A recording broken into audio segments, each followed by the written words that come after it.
The Yellow Wallpaper ******.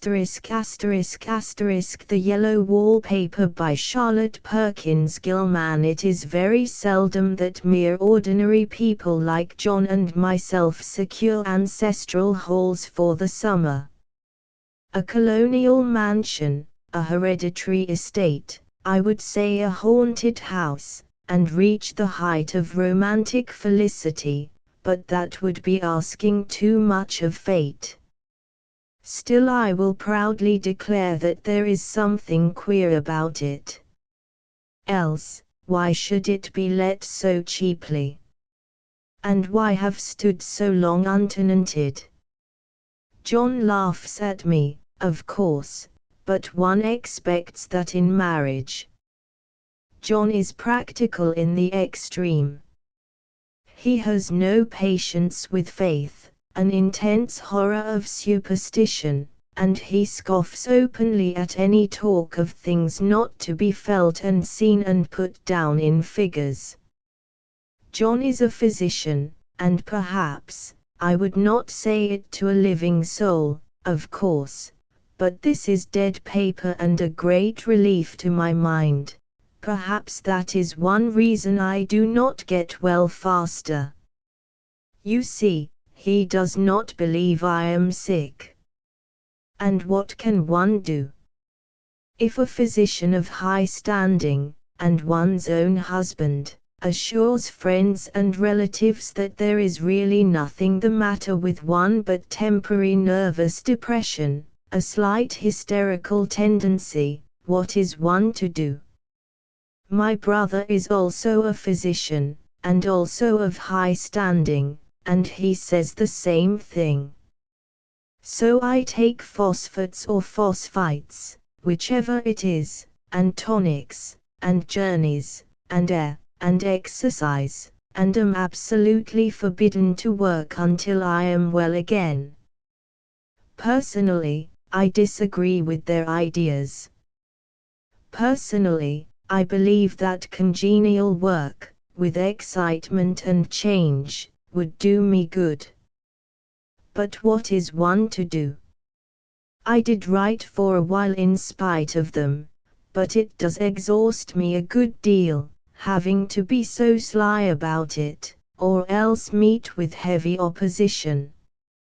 I sometimes fancy that in my condition, if I had less opposition and more society and stimulus, but John says the very worst thing I can do is to think about my condition, and I confess it always makes me feel bad.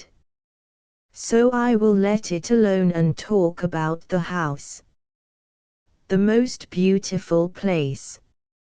It is quite alone, standing well back from the road, quite 3 miles from the village. It makes me think of English places that you read about, for there are hedges and walls and gates that lock, and lots of separate little houses for the gardeners and people. There is a delicious garden. I never saw such a garden, large and shady, full of box-bordered paths, and lined with long grape-covered arbors with seats under them. There were greenhouses, too, but they are all broken now. There was some legal trouble, I believe, something about the heirs and co-heirs. Anyhow, the place has been empty for years. That spoils my ghostliness, I am afraid, but I don't care. There is something strange about the house, I can feel it. I even said so to John one moonlight evening, but he said what I felt was a draught, and shut the window. I get unreasonably angry with John sometimes. I'm sure I never used to be so sensitive. I think it is due to this nervous condition.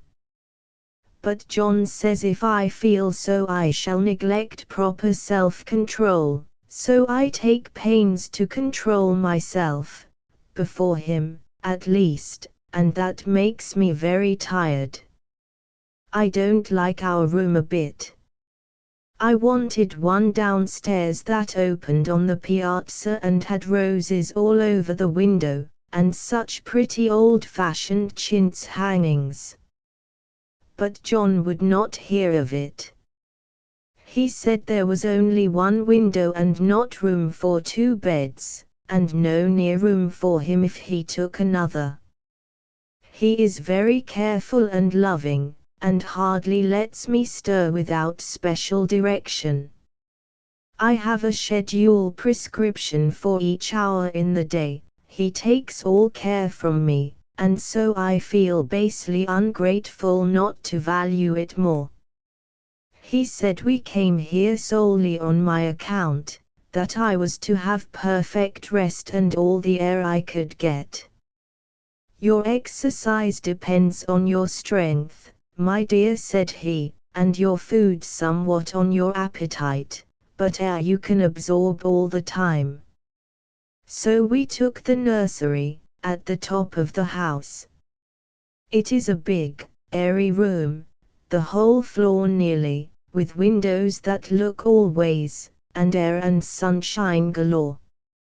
It was nursery first and then playground and gymnasium, I should judge, for the windows are barred for little children, and there are rings and things in the walls. The paint and paper look as if a boys' school had used it. It is stripped off, the paper, in great patches all around the head of my bed, about as far as I can reach, and in a great place on the other side of the room low down. I never saw a worse paper in my life. One of those sprawling flamboyant patterns committing every artistic sin. It is dull enough to confuse the eye in following, pronounced enough to constantly irritate, and provoke study, and when you follow the lame, uncertain curves for a little distance they suddenly commit suicide, plunge off at outrageous angles, destroy themselves in unheard of contradictions. The color is repellent, almost revolting, a smoldering, unclean yellow, strangely faded by the slow-turning sunlight. It is a dull yet lurid orange in some places, a sickly sulphur tint in others. No wonder the children hated it. I should hate it myself if I had to live in this room long. There comes John, and I must put this away, he hates to have me write a word. We have been here 2 weeks, and I haven't felt like writing before, since that first day. I am sitting by the window now, up in this atrocious nursery, and there is nothing to hinder my writing as much as I please, save lack of strength. John is away all day, and even some nights when his cases are serious. I am glad my case is not serious. But these nervous troubles are dreadfully depressing. John does not know how much I really suffer. He knows there is no reason to suffer, and that satisfies him. Of course it is only nervousness. It does weigh on me so not to do my duty in any way. I meant to be such a help to John, such a real rest and comfort, and here I am a comparative burden already. Nobody would believe what an effort it is to do what little I am able, to dress and entertain, and order things. It is fortunate Mary is so good with the baby. Such a dear baby. And yet I cannot be with him, it makes me so nervous. I suppose John never was nervous in his life. He laughs at me so about this wallpaper. At first he meant to repaper the room, but afterwards he said that I was letting it get the better of me, and that nothing was worse for a nervous patient than to give way to such fancies. He said that after the wallpaper was changed it would be the heavy bedstead, and then the barred windows, and then that gate at the head of the stairs, and so on. You know the place is doing you good, he said, and really, dear, I don't care to renovate the house just for a 3 months rental. Then do let us go downstairs, I said, there are such pretty rooms there. Then he took me in his arms and called me a blessed little goose, and said he would go down cellar if I wished, and have it whitewashed into the bargain. But he is right enough about the beds and windows and things. It is as airy and comfortable a room as anyone need wish, and, of course, I would not be so silly as to make him uncomfortable just for a whim. I'm really getting quite fond of the big room, all but that horrid paper. Out of one window I can see the garden, those mysterious deep-shaded arbors, the riotous old-fashioned flowers, and bushes and gnarly trees. Out of another I get a lovely view of the bay and a little private wharf belonging to the estate.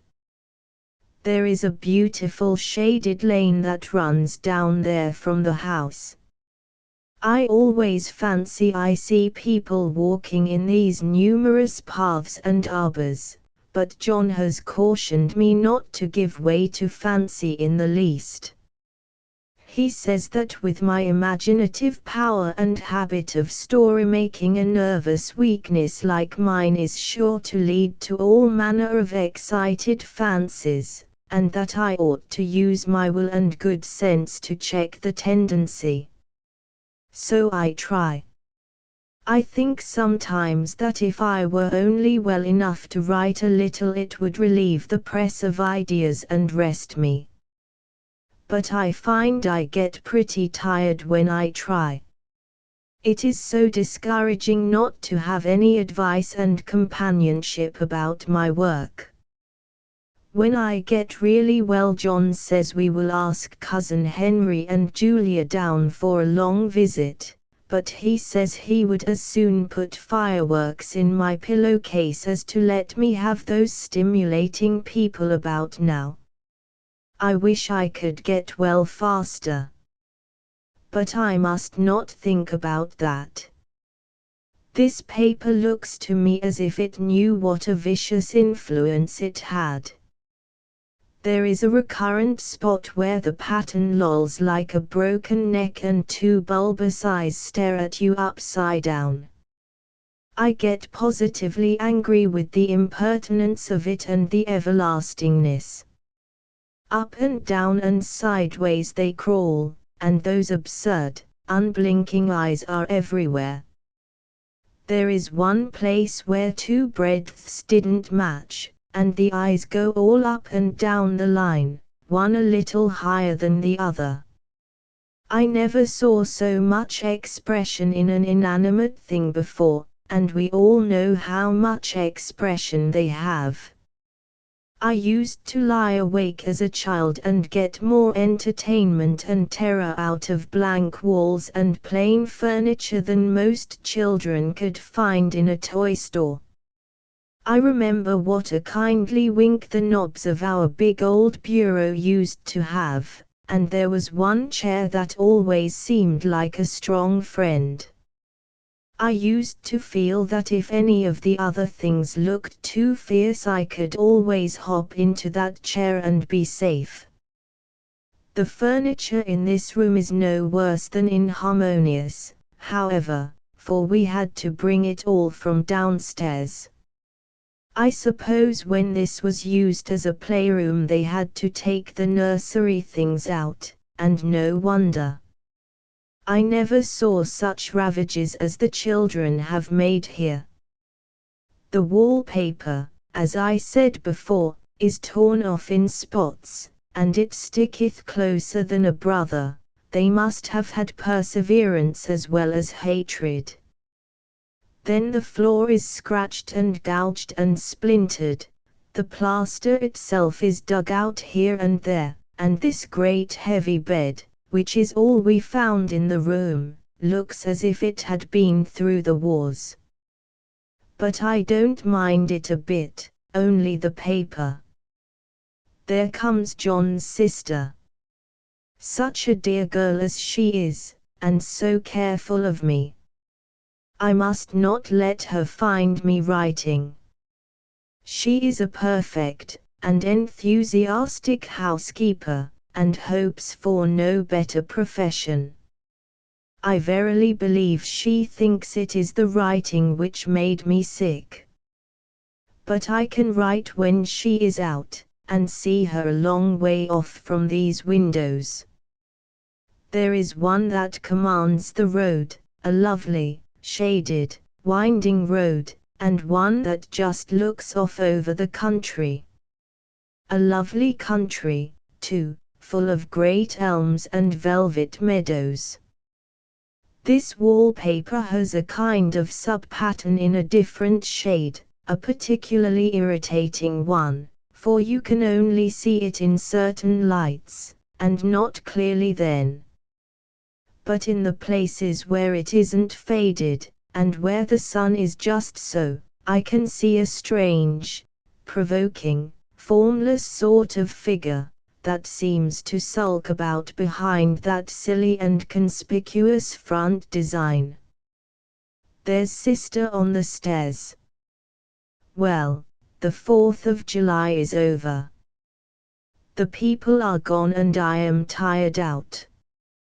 John thought it might do me good to see a little company, so we just had Mother and Nellie and the children down for a week. Of course I didn't do a thing. Jenny sees to everything now. But it tired me all the same. John says if I don't pick up faster he shall send me to Weir Mitchell in the fall. But I don't want to go there at all. I had a friend who was in his hands once, and she says he is just like John and my brother, only more so. Besides, it is such an undertaking to go so far. I don't feel as if it was worthwhile to turn my hand over for anything, and I'm getting dreadfully fretful and querulous. I cry at nothing, and cry most of the time. Of course I don't when John is here, or anybody else, but when I am alone. And I am alone a good deal just now.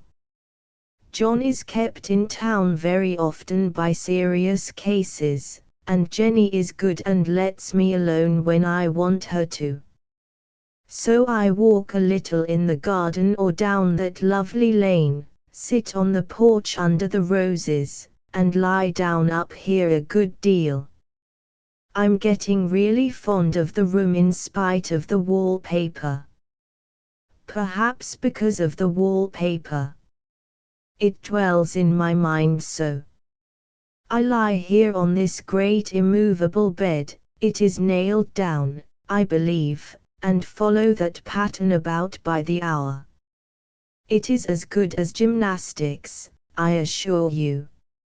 I start, we'll say, at the bottom, down in the corner over there where it has not been touched, and I determine for the 1000th time that I will follow that pointless pattern to some sort of a conclusion. I know a little of the principle of design, and I know this thing was not arranged on any laws of radiation, or alternation, or repetition, or symmetry, or anything else that I ever heard of. It is repeated, of course, by the breadths, but not otherwise. Looked at in one way each breadth stands alone, the bloated curves and flourishes, a kind of debased Romanesque with delirium tremens, go waddling up and down in isolated columns of fatuity. But, on the other hand, they connect diagonally, and the sprawling outlines run off in great slanting waves of optic horror, like a lot of wallowing seaweeds in full chase. The whole thing goes horizontally, too, at least it seems so, and I exhaust myself in trying to distinguish the order of its going in that direction. They have used a horizontal breadth for a frieze, and that adds wonderfully to the confusion. There is one end of the room where it is almost intact, and there, when the cross lights fade and the low sun shines directly upon it, I can almost fancy radiation after all. The interminable grotesques seem to form around a common center and rush off in headlong plunges of equal distraction. It makes me tired to follow it. I will take a nap, I guess. I don't know why I should write this. I don't want to. I don't feel able. And I know John would think it absurd. But I must say what I feel and think in some way. It is such a relief. But the effort is getting to be greater than the relief. Half the time now I am awfully lazy, and lie down ever so much.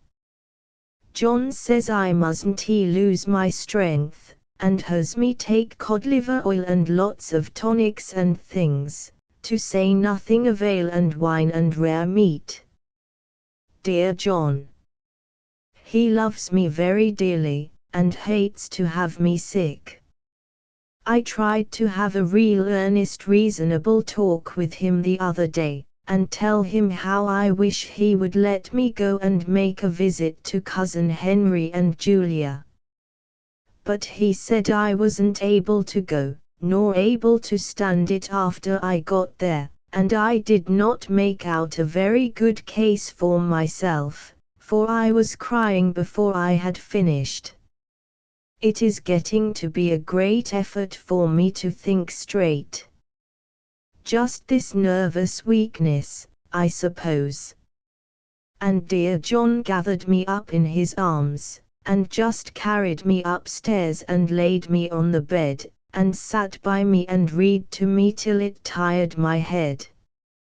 He said I was his darling and his comfort and all he had, and that I must take care of myself for his sake, and keep well. He says no one but myself can help me out of it, that I must use my will and self-control and not let any silly fancies run away with me. There's one comfort, the baby is well and happy, and does not have to occupy this nursery with the horrid wallpaper. If we had not used it, that blessed child would have. What a fortunate escape! Why, I wouldn't have a child of mine, an impressionable little thing, live in such a room for worlds. I never thought of it before, but it is lucky that John kept me here after all. I can stand it so much easier than a baby, you see. Of course I never mention it to them anymore, I am too wise, but I keep watch of it all the same. There are things in that paper that nobody knows but me, or ever will. Behind that outside pattern the dim shapes get clearer every day. It is always the same shape, only very numerous. And it is like a woman stooping down and creeping about behind that pattern. I don't like it a bit. I wonder, I begin to think, I wish John would take me away from here. It is so hard to talk with John about my case, because he is so wise, and because he loves me so. But I tried it last night. It was moonlight. The moon shines in all around, just as the sun does. I hate to see it sometimes, it creeps so slowly, and always comes in by one window or another. John was asleep and I hated to waken him, so I kept still and watched the moonlight on that undulating wallpaper till I felt creepy. The faint figure behind seemed to shake the pattern, just as if she wanted to get out. I got up softly and went to feel and see if the paper did move, and when I came back John was awake. "What is it, little girl?" he said. "Don't go walking about like that, you'll get cold." I thought it was a good time to talk, so I told him that I really was not gaining here, and that I wished he would take me away. "Why, darling," said he, "our lease will be up in 3 weeks, and I can't see how to leave before. The repairs are not done at home, and I cannot possibly leave town just now. Of course if you were in any danger I could and would, but you really are better, dear, whether you can see it or not. I am a doctor, dear, and I know. You are gaining flesh and color, your appetite is better. I feel really much easier about you. I don't weigh a bit more," said I, "nor as much, and my appetite may be better in the evening, when you are here, but it is worse in the morning when you are away." "Bless her little heart," said he with a big hug, "she shall be as sick as she pleases. But now let's improve the shining hours by going to sleep, and talk about it in the morning." "And you won't go away?" I asked gloomily. "Why, how can I, dear? It is only 3 weeks more and then we will take a nice little trip of a few days while Jenny is getting the house ready." "Really, dear, you are better." "Better in body perhaps," I began, and stopped short, for he sat up straight and looked at me with such a stern, reproachful look that I could not say another word. "My darling," said he, "I beg of you, for my sake and for our child's sake, as well as for your own, that you will never for one instant let that idea enter your mind. There is nothing so dangerous, so fascinating, to a temperament like yours. It is a false and foolish fancy. Can you not trust me as a physician when I tell you so?" So of course I said no more on that score, and we went to sleep before long. He thought I was asleep first, but I wasn't. I lay there for hours trying to decide whether that front pattern and the back pattern really did move together or separately.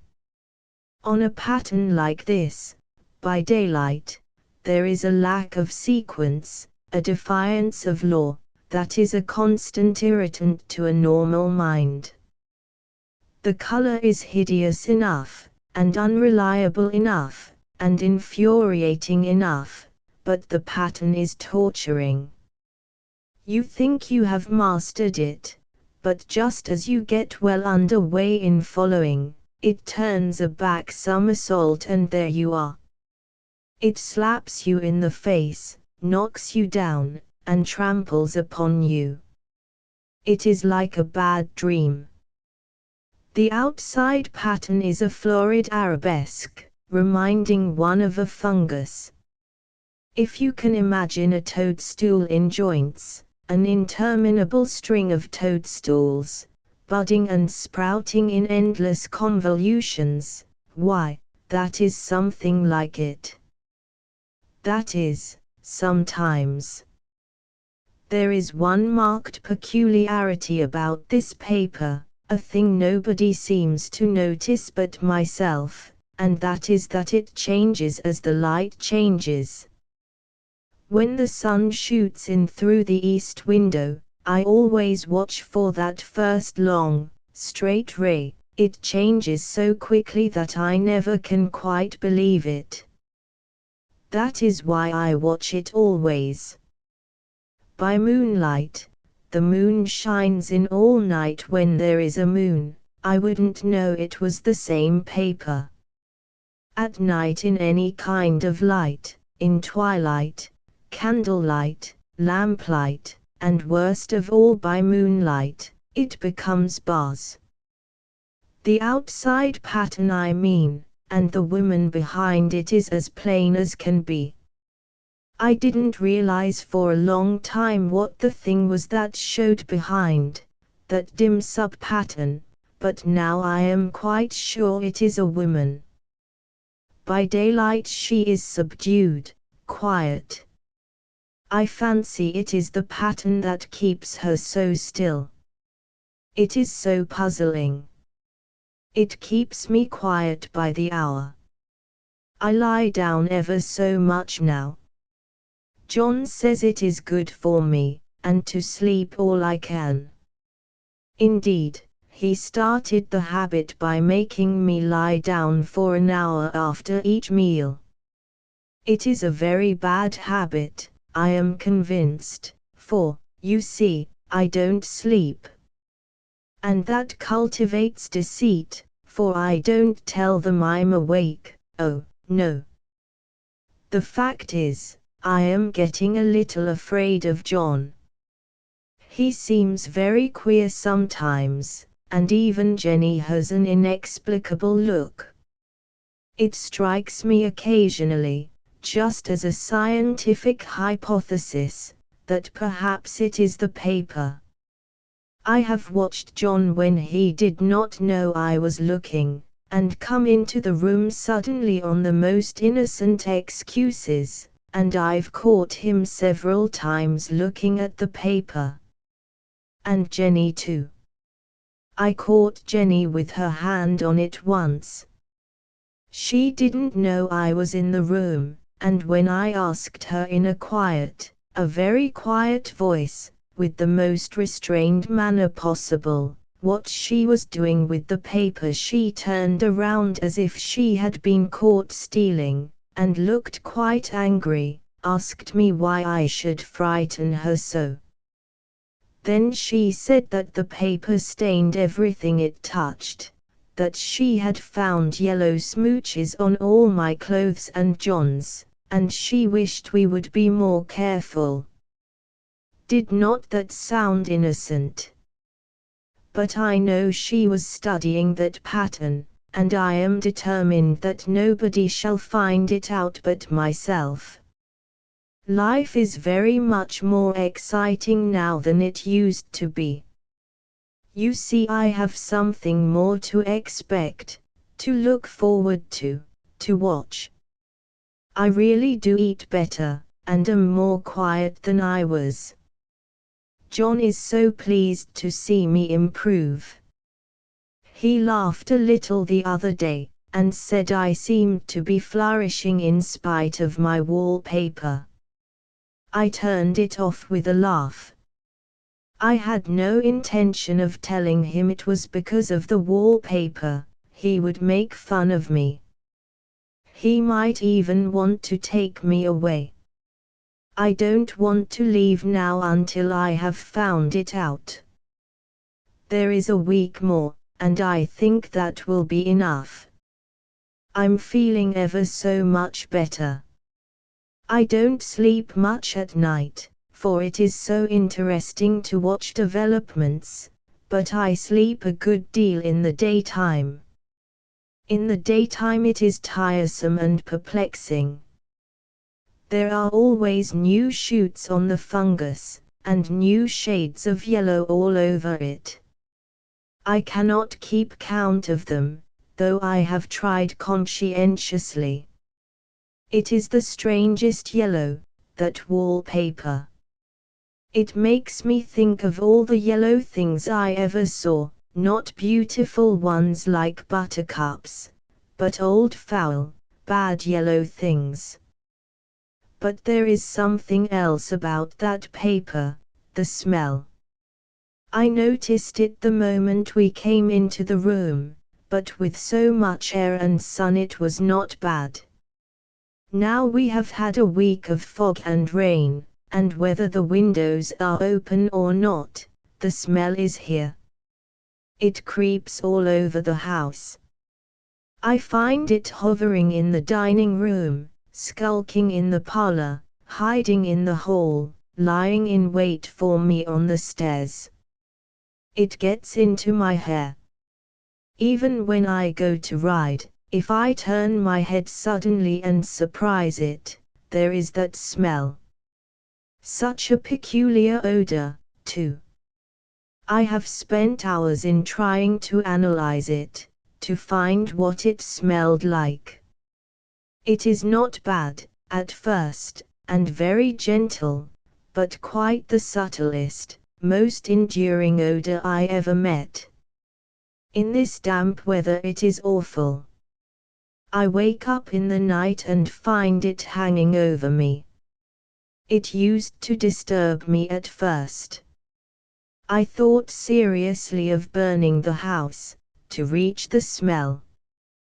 But now I am used to it. The only thing I can think of that it is like is the color of the paper. A yellow smell. There is a very funny mark on this wall, low down, near the mopboard. A streak that runs round the room. It goes behind every piece of furniture, except the bed, a long, straight, even smooch, as if it had been rubbed over and over. I wonder how it was done and who did it, and what they did it for. Round and round and round, round and round and round, it makes me dizzy. I really have discovered something at last. Through watching so much at night, when it changes so, I have finally found out.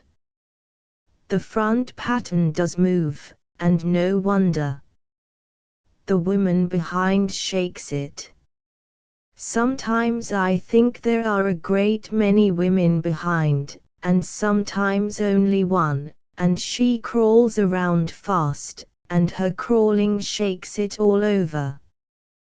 Then in the very bright spots she keeps still, and in the very shady spots she just takes hold of the bars and shakes them hard. And she is all the time trying to climb through.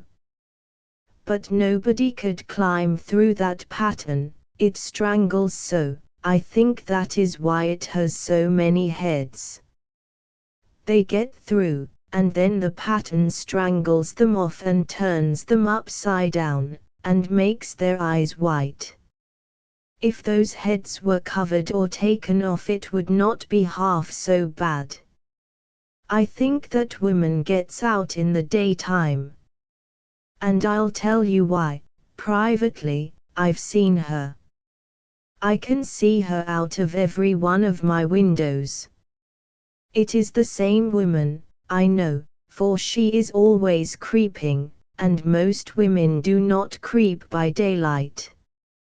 I see her on that long shaded lane, creeping up and down. I see her in those dark grape arbors, creeping all around the garden. I see her on that long road under the trees, creeping along, and when a carriage comes she hides under the blackberry vines. I don't blame her a bit. It must be very humiliating to be caught creeping by daylight. I always lock the door when I creep by daylight. I can't do it at night, for I know John would suspect something at once. And John is so queer now, that I don't want to irritate him. I wish he would take another room. Besides, I don't want anybody to get that woman out at night but myself. I often wonder if I could see her out of all the windows at once. But, turn as fast as I can only see out of one at one time. and though I always see her, she may be able to creep faster than I can turn. I have watched her sometimes away off in the open country, creeping as fast as a cloud shadow in a high wind. If only that top pattern could be gotten off from the under one. I mean to try it, little by little. I have found out another funny thing, but I shan't tell it this time. It does not do to trust people too much. There are only 2 more days to get this paper off, and I believe John is beginning to notice. I don't like the look in his eyes. And I heard him ask Jenny a lot of professional questions about me. She had a very good report to give. She said I slept a good deal in the daytime. John knows I don't sleep very well at night, for all I'm so quiet. He asked me all sorts of questions, too, and pretended to be very loving and kind. As if I couldn't see through him. Still, I don't wonder he acts so, sleeping under this paper for 3 months. It only interests me, but I feel sure John and Jenny are secretly affected by it. Hurrah! This is the last day, but it is enough. John is to stay in town overnight, and won't be out until this evening. Jenny wanted to sleep with me, the sly thing. But I told her I should undoubtedly rest better for a night all alone. That was clever, for really I wasn't alone a bit. As soon as it was moonlight, and that poor thing began to crawl and shake the pattern, I got up and ran to help her. I pulled and she shook, I shook and she pulled, and before morning we had peeled off yards of that paper. A strip about as high as my head and half around the room. And then when the sun came and that awful pattern began to laugh at me, I declared I would finish it today. We go away tomorrow, and they are moving all my furniture down again to leave things as they were before. Jenny looked at the wall in amazement, but I told her merrily that I did it out of pure spite at the vicious thing. She laughed and said she wouldn't mind doing it herself, but I must not get tired. How she betrayed herself that time. But I am here, and no person touches this paper but me, not alive. She tried to get me out of the room, it was too patent. But I said it was so quiet and empty and clean now that I believed I would lie down again and sleep all I could, and not to wake me even for dinner, I would call when I woke. So now she is gone, and the servants are gone, and the things are gone, and there is nothing left but that great bedstead nailed down, with the canvas mattress we found on it. We shall sleep downstairs tonight, and take the boat home tomorrow. I quite enjoy the room, now it is bare again. How those children did tear about here. This bedstead is fairly gnawed. But I must get to work. I have locked the door and thrown the key down into the front path. I don't want to go out, and I don't want to have anybody come in, till John comes. I want to astonish him. I've got a rope up here that even Jenny did not find. If that woman does get out, and tries to get away, I can tie her. But I forgot I could not reach far without anything to stand on. This bed will not move. I tried to lift and push it until I was lame, and then I got so angry I bit off a little piece at one corner, but it hurt my teeth. Then I peeled off all the paper I could reach standing on the floor. It sticks horribly and the pattern just enjoys it. All those strangled heads and bulbous eyes and waddling fungus growths just shriek with derision. I am getting angry enough to do something desperate.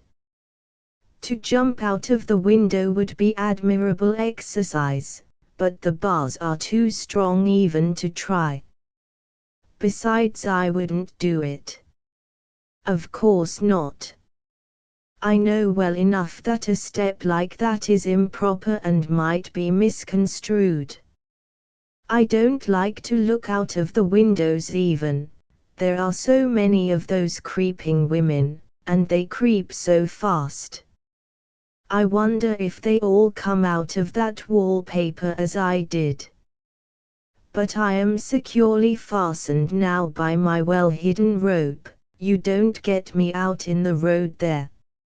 I suppose I shall have to get back behind the pattern when it comes night, and that is hard.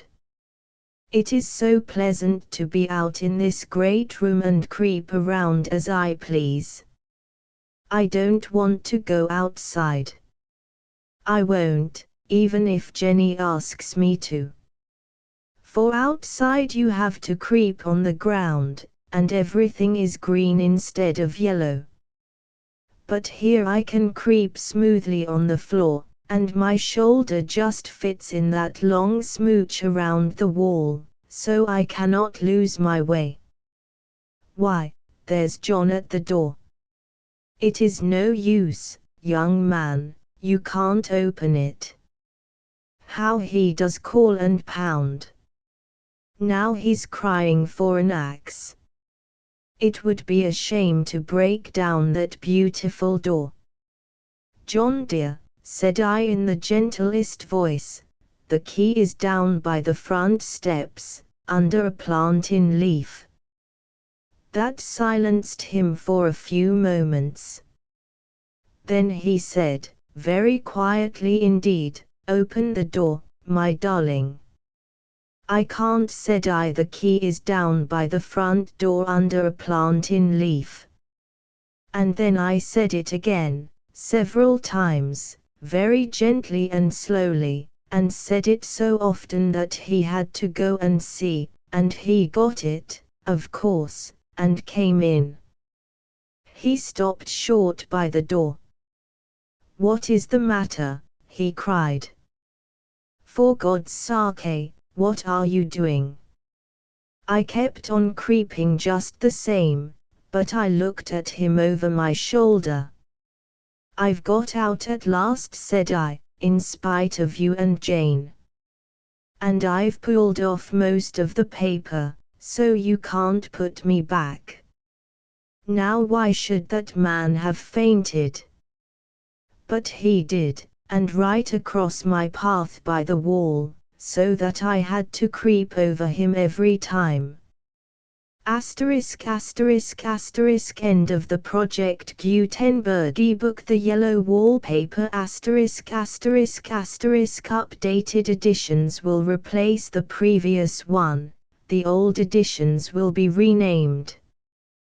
Creating the works from print editions not protected by U.S. copyright law means that no one owns a United States copyright in these works, so the Foundation, and you, can copy and distribute it in the United States without permission and without paying copyright royalties.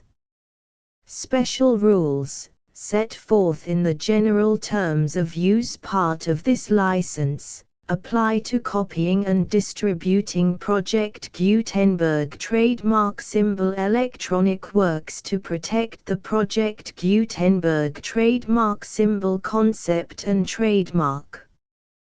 Project Gutenberg is a registered trademark, and may not be used if you charge for an ebook, except by following the terms of the trademark license, including paying royalties for use of the Project Gutenberg trademark.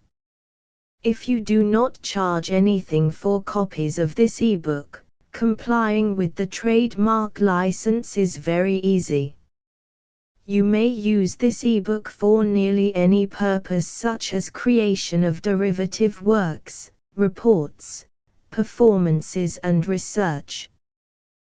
Project Gutenberg ebooks may be modified and printed and given away. You may do practically anything in the United States with ebooks not protected by U.S. copyright law. Redistribution is subject to the trademark license, especially commercial redistribution. Start. Full license. The full Project Gutenberg license. Please read this before you distribute or use this work to protect the Project Gutenberg trademark symbol. Mission of promoting the free distribution of electronic works. By using or distributing this work, or any other work associated in any way with the phrase Project Gutenberg, you agree to comply with all the terms of the full Project Gutenberg trademark symbol license available with this file or online at www.gutenberg.org/license. Section 1. General Terms of Use and Redistributing Project Gutenberg Trademark Symbol Electronic Works 1.0. By reading or using any part of this Project Gutenberg trademark symbol electronic work, you indicate that you have read, understand, agree to and accept all the terms of this license and intellectual property, trademark/copyright, agreement. If you do not agree to abide by all the terms of this agreement, you must cease using and return or destroy all copies of Project Gutenberg trademark symbol electronic works in your possession. If you paid a fee for obtaining a copy of or access to a Project Gutenberg trademark symbol electronic work and you do not agree to be bound by the terms of this agreement, you may obtain a refund from the person or entity to whom you paid the fee as set forth in paragraph 1.e.8. 1.b Project Gutenberg is a registered trademark. It may only be used on or associated in any way with an electronic work by people who agree to be bound by the terms of this agreement. There are a few things that you can do with most Project Gutenberg trademark symbol electronic works even without complying with the full terms of this agreement. See paragraph 1.c below.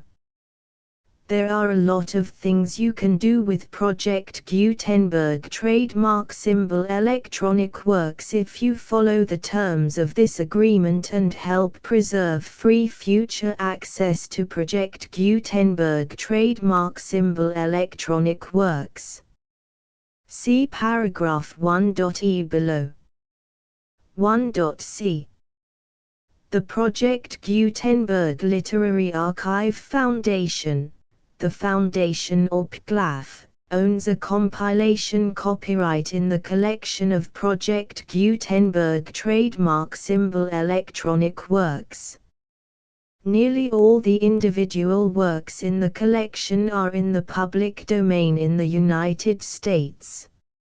If an individual work is unprotected by copyright law in the United States and you are located in the United States, we do not claim a right to prevent you from copying, distributing, performing, displaying or creating derivative works based on the work as long as all references to Project Gutenberg are removed.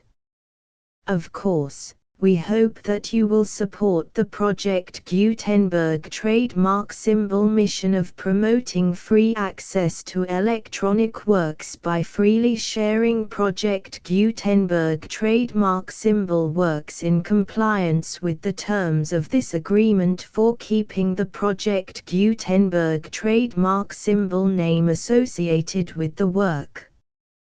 You can easily comply with the terms of this agreement by keeping this work in the same format with its attached full Project Gutenberg trademark symbol license when you share it without charge with others. 1.d. The copyright laws of the place where you are located also govern what you can do with this work. Copyright laws in most countries are in a constant state of change. If you are outside the United States, check the laws of your country in addition to the terms of this agreement before downloading, copying, displaying, performing, distributing or creating derivative works based on this work or any other Project Gutenberg trademark symbol work. The Foundation makes no representations concerning the copyright status of any work in any country other than the United States. 1.e. Unless you have removed all references to Project Gutenberg, 1.e.1.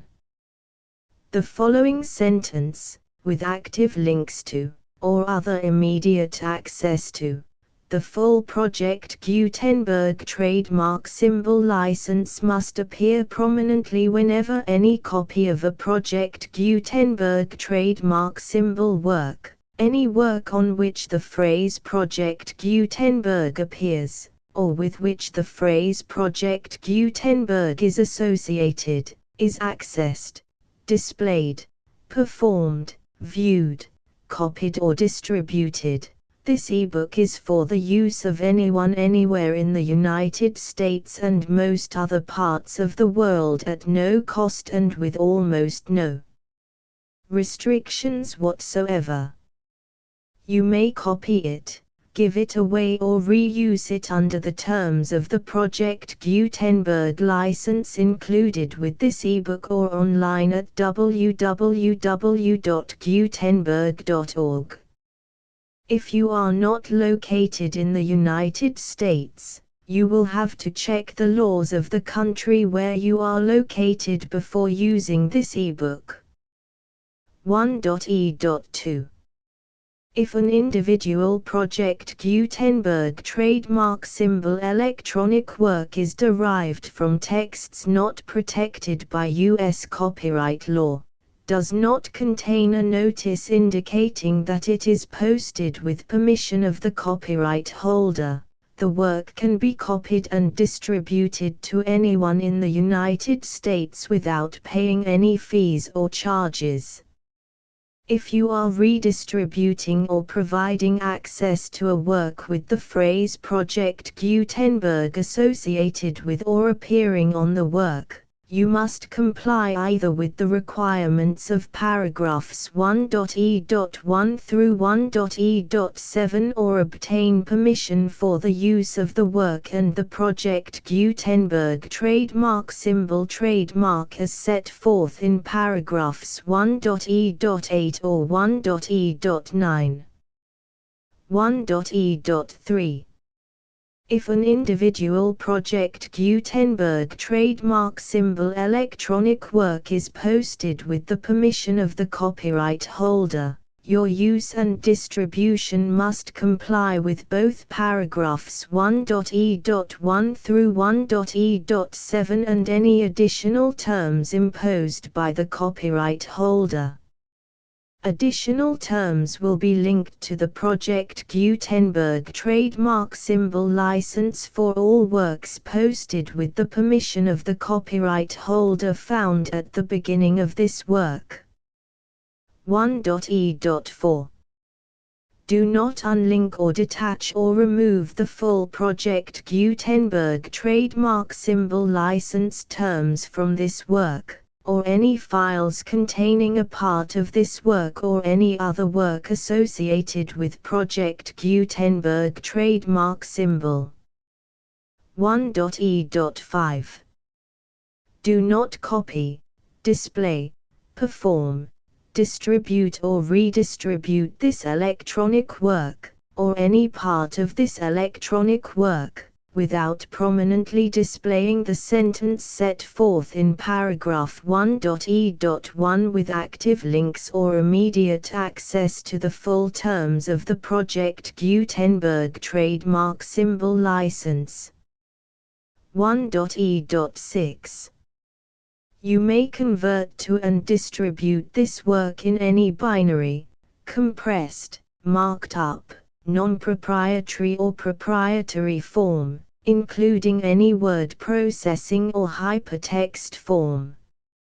However, if you provide access to or distribute copies of a Project Gutenberg trademark symbol work in a format other than plain vanilla ASCII or other format used in the official version posted on the official Project Gutenberg trademark symbol website, www.gutenberg.org, you must, at no additional cost, fee or expense to the user, provide a copy, a means of exporting a copy, or a means of obtaining a copy upon request, of the work in its original plain vanilla ASCII or other form.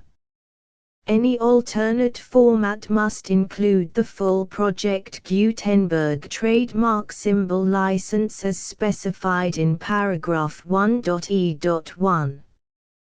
1.e.7. Do not charge a fee for access to, viewing, displaying, performing, copying or distributing any Project Gutenberg trademark symbol works unless you comply with paragraph 1.e.8 or 1.e.9. 1.e.8. You may charge a reasonable fee for copies of or providing access to or distributing Project Gutenberg trademark symbol electronic works provided that you pay a royalty fee of 20% of the gross profits you derive from the use of Project Gutenberg trademark symbol works calculated using the method you already use to calculate your applicable taxes. The fee is owed to the owner of the Project Gutenberg trademark symbol trademark, but he has agreed to donate royalties under this paragraph to the Project Gutenberg Literary Archive Foundation.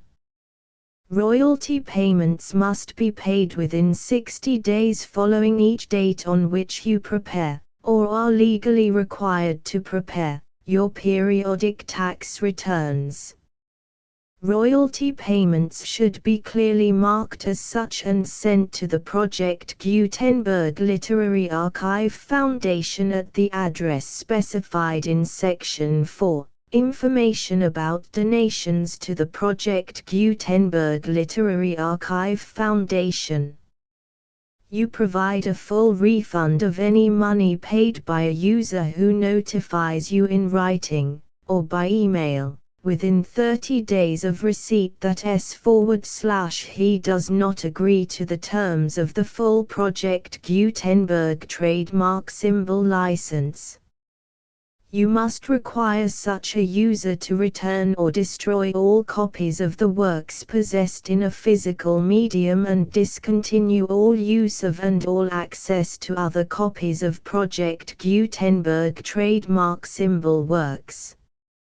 You provide, in accordance with paragraph 1.f.3, a full refund of any money paid for a work or a replacement copy, if a defect in the electronic work is discovered and reported to you within 90 days of receipt of the work.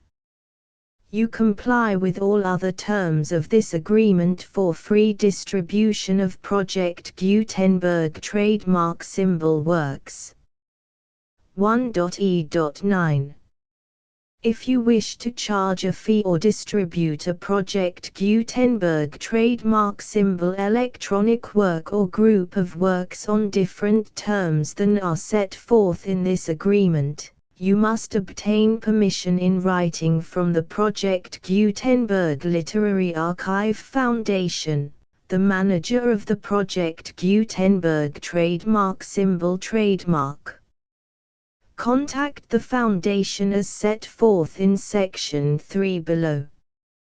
1.f1.f.1 Project Gutenberg volunteers and employees expend considerable effort to identify, do copyright research on, transcribe and proofread works not protected by U.S. copyright law in creating the Project Gutenberg trademark symbol collection.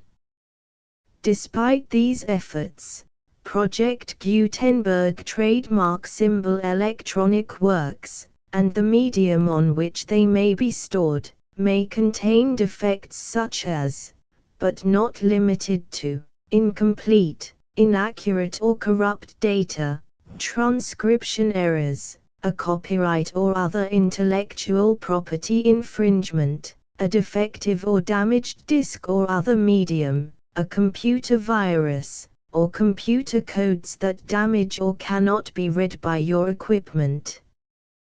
1.f.2 Limited warranty, disclaimer of damages, except for the right of replacement or refund described in paragraph 1.f.3, the Project Gutenberg Literary Archive Foundation, the owner of the Project Gutenberg trademark symbol trademark, and any other party distributing a Project Gutenberg trademark symbol electronic work under this agreement, disclaim all liability to you for damages, costs and expenses, including legal fees. You agree that you have no remedies for negligence, strict liability, breach of warranty or breach of contract except those provided in paragraph 1.f.3. You agree that the Foundation, the trademark owner, and any distributor under this agreement will not be liable to you for actual, direct, indirect, consequential, punitive or incidental damages even if you give notice of the possibility of such damage.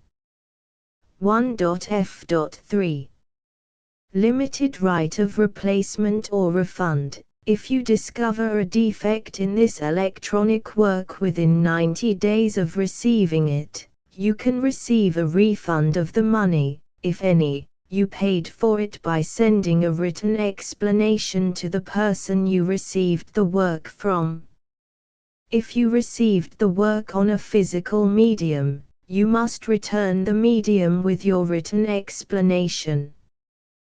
The person or entity that provided you with the defective work may elect to provide a replacement copy in lieu of a refund. If you received the work electronically, the person or entity providing it to you may choose to give you a second opportunity to receive the work electronically in lieu of a refund. If the second copy is also defective, you may demand a refund in writing without further opportunities to fix the problem.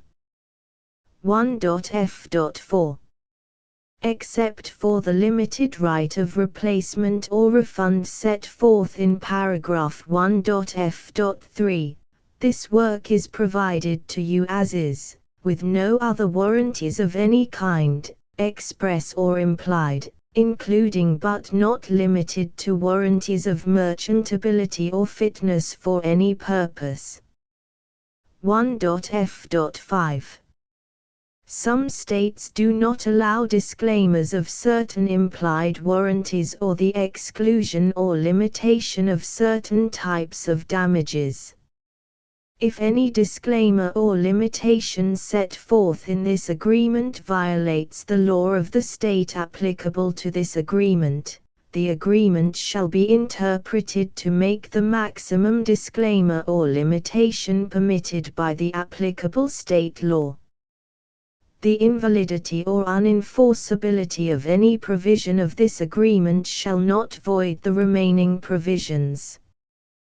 1.f.6 Indemnity. You agree to indemnify and hold the foundation, the trademark owner, any agent or employee of the foundation, anyone providing copies of Project Gutenberg trademark symbol electronic works in accordance with this agreement, and any volunteers associated with the production, promotion and distribution of Project Gutenberg trademark symbol electronic works, harmless from all liability, costs and expenses, including legal fees, that arise directly or indirectly from any of the following which you do or cause to occur. A. Distribution of this or any Project Gutenberg trademark symbol work. B. Alteration, modification, or additions or deletions to any Project Gutenberg trademark symbol work, and C. Any defect you cause. Section 2. Information about the mission of Project Gutenberg trademark symbol. Project Gutenberg trademark symbol is synonymous with the free distribution of electronic works in formats readable by the widest variety of computers, including obsolete, old, middle-aged and new computers. It exists because of the efforts of hundreds of volunteers and donations from people in all walks of life.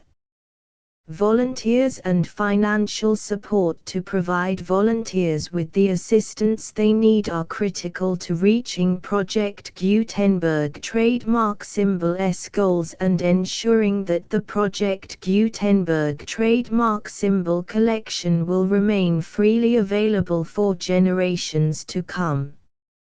In 2001, the Project Gutenberg Literary Archive Foundation was created to provide a secure and permanent future for Project Gutenberg trademark symbol and future generations. To learn more about the Project Gutenberg Literary Archive Foundation and how your efforts and donations can help, see sections 3 and 4 and the Foundation information page at www.gutenberg.org. Section 3. Information about the Project Gutenberg Literary Archive Foundation. The Project Gutenberg Literary Archive Foundation is a non-profit 501(c)(3) educational corporation organized under the laws of the state of Mississippi and granted tax-exempt status by the Internal Revenue Service. The Foundation's IN or Federal Tax Identification Number is 64-6221541. Contributions to the Project Gutenberg Literary Archive Foundation are tax-deductible to the full extent permitted by U.S. federal laws and your state's laws. The Foundation's business office is located at 809 North 1500 West, Salt Lake City, UT 84116. 801-596-1887. Email contact links and up-to-date contact information can be found at the Foundation's website and official page at www.gutenberg.org/contact section 4. Information about donations to the Project Gutenberg Literary Archive Foundation. Project Gutenberg trademark symbol depends upon and cannot survive without widespread public support and donations to carry out its mission of increasing the number of public domain and licensed works that can be freely distributed in machine-readable form accessible by the widest array of equipment, including outdated equipment. Many small donations, $1 to $5,000, are particularly important to maintaining tax-exempt status with the IRS. The Foundation is committed to complying with the laws regulating charities and charitable donations in all 50 states of the United States. Compliance requirements are not uniform and it takes a considerable effort, much paperwork and many fees to meet and keep up with these requirements. We do not solicit donations in locations where we have not received written confirmation of compliance. To send donations or determine the status of compliance for any particular state, visit www.gutenberg.org/donate. While we cannot and do not solicit contributions from states where we have not met the solicitation requirements, we know of no prohibition against accepting unsolicited donations from donors in such states who approach us with offers to donate. International donations are gratefully accepted, but we cannot make any statements concerning tax treatment of donations received from outside the United States. U.S. laws alone swamp our small staff. Please check the Project Gutenberg web pages for current donation methods and addresses. Donations are accepted in a number of other ways, including checks, online payments and credit card donations. To donate, please visit www.gutenberg.org/donate. Section 5. General information about Project Gutenberg trademark symbol electronic works. Professor Michael S. Hart was the originator of the Project Gutenberg trademark symbol concept of a library of electronic works that could be freely shared with anyone. For 40 years, he produced and distributed Project Gutenberg trademark symbol ebooks with only a loose network of volunteer support. Project Gutenberg trademark symbol ebooks are often created from several printed editions, all of which are confirmed as not protected by copyright in the U.S. unless a copyright notice is included. Thus, we do not necessarily keep ebooks in compliance with any particular paper edition. Most people start at our website, which has the main PG search facility, www.gutenberg.org.